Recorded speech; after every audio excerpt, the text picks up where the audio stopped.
you ever play one of those games where you hate it one moment because of its sheer difficulty, but absolutely love it a minute later because you finally made it past a level you've been stuck on for hours?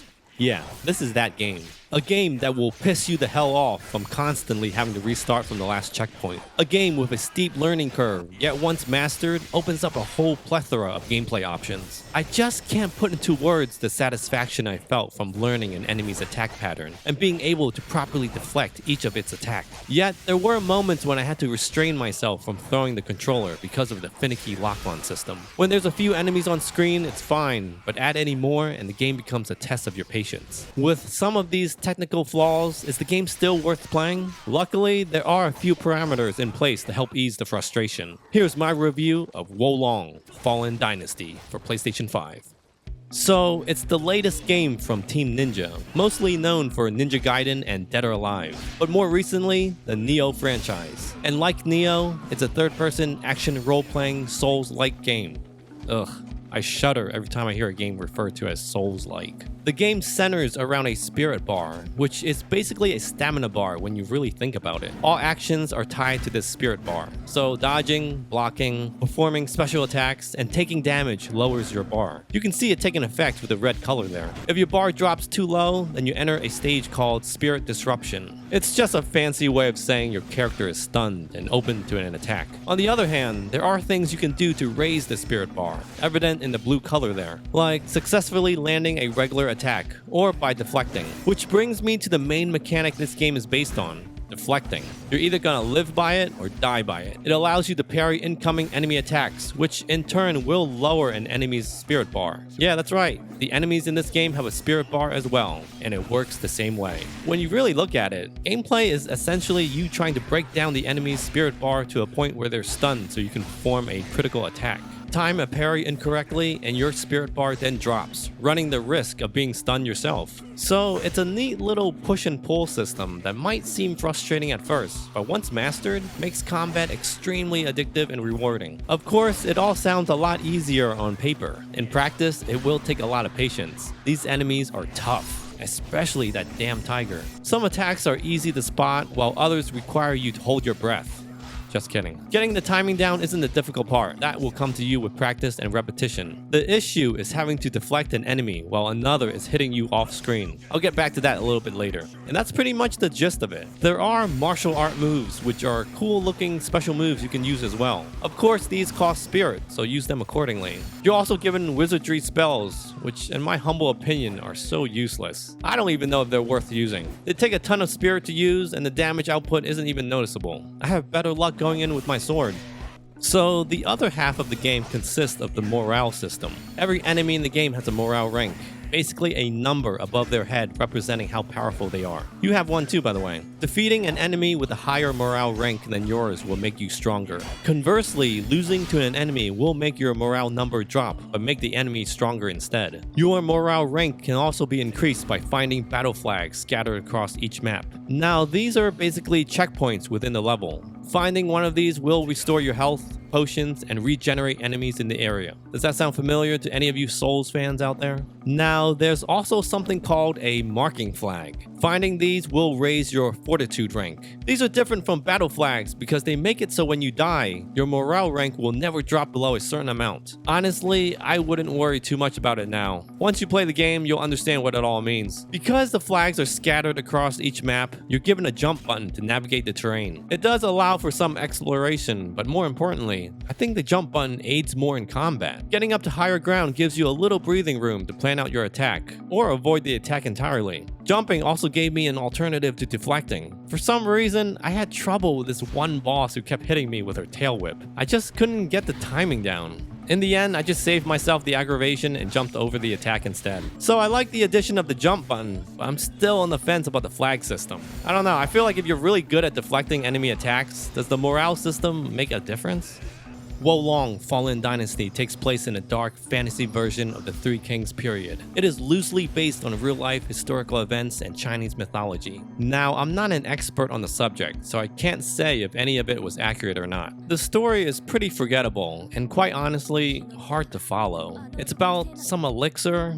I don't really know. It lost my attention a few times, but then again, maybe it was because I was playing it with a Japanese voiceover. The character you play as will depend on your customization skills at the very beginning. Here's my one complaint with that, and let me know if you agree with me in the comments. I feel like anytime a game makes me create my own character, it's usually an indication the story is gonna have some generic, nonsensical save the world type theme. It's not always the case, but more often than not, I find it far too common with these type of games. But then again, this is Team Ninja. They're not really known for their coherent storytelling, and Fallen Dynasty is no exception. Granted, the story isn't terrible. I mean, I have seen worse. Just don't go into this expecting Ghost of Tsushima. You hop from place to place, meeting a whole bunch of different people who are just not very interesting. If anything, it's just an excuse to travel to exotic locales and do battle with giant monsters, which I'm completely fine with. Speaking of giant monsters, they all look great. Beautifully designed, imbued with nice visual touches. The haunting detail, like torn off flesh, really bring the creatures to life. Boss fights are big, epic, and completely different from the one before it, making it a pleasure to reach the end of a level, even if you know you're about to get your ass handed to you. Character models look good as well, although nothing I haven't seen before in other games. The level design are nice, but lack some detail in the environments. Fortunately, the beautiful lighting makes up for that. PlayStation 5 offers two graphic settings, resolution and frame rate. Resolution targets 4K with a frame rate that was a little inconsistent for my taste. It's trying to hit that 60, but I could tell it's struggling. Of course, I went with the frame rate option as gameplay just felt smoother all around. Prioritizing frame rate gave you the better experience. You're given two types of missions to choose from, which you can tackle in any order you want. Main battlefield help progress the story, while sub-battlefield are basically side missions. XP in the form of ki can be used to upgrade your stats. For example, reducing the amount of spirit you use whenever you attack or block. There's also another type of XP called a super thanks. Leaving one helps the channel out immensely. You're given a variety of weapons and armor to choose from, which can all be upgraded with the right materials. I mainly stuck with the sword. Sorry, I just couldn't help it. My secondary was a staff, but rarely did I ever use that. There's also a bow, which I forgot I even had because using a bow in a game like this never crossed my mind. So I mostly relied on quick strikes and deflecting. And honestly, for the most part, it works. Yeah, I might have used a few buffs here and there to raise my defense, and maybe I'll call in a divine beast every now and then, but ultimately, it was just me, my sword, and my quick reflexes. Little did I know you could actually call in reinforcements for help. Man, I wish I knew that sooner, because that would have made some of those other stages so much easier. Better yet, you can invite a real person to come help you instead. The game is tough, no doubt about it, but an intuitive combat system helps give you the tools you need to succeed. Unfortunately, there's one minor flaw that keeps the gameplay from reaching near perfection: the lock-on system. When there's one enemy on screen, it works great. When there's more than two, you're in for some trouble. The game doesn't always lock on to the enemy you want. It forces your viewpoint on an enemy you don't want to hit. Meanwhile, the one you're supposed to kill is getting the free hits on you while you're trying to readjust the camera. You can choose to lock on with the camera free-flowing, but then you gotta constantly spin the camera to see where the enemy is. You could also just not lock on to anything and just attack near an enemy,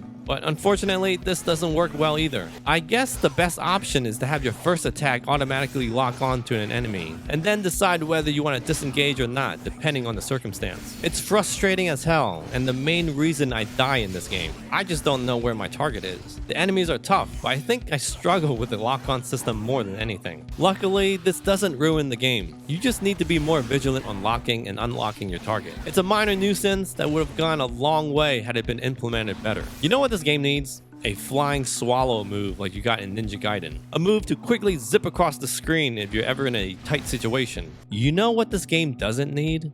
Equipment weight. Like, get rid of that shit. Why can't I just equip armor I want without having it affect my movement? The game isn't perfect. There's a few things I think could have been left out, and maybe a lock-on system that worked better. Still, I cannot fault the game for what it does right. The combat. The rush you get from successfully deflecting an attack is immense. Carefully managing your spirit gauge while lowering the enemies is strangely satisfying. It only becomes frustrating when you get your ass handed to you.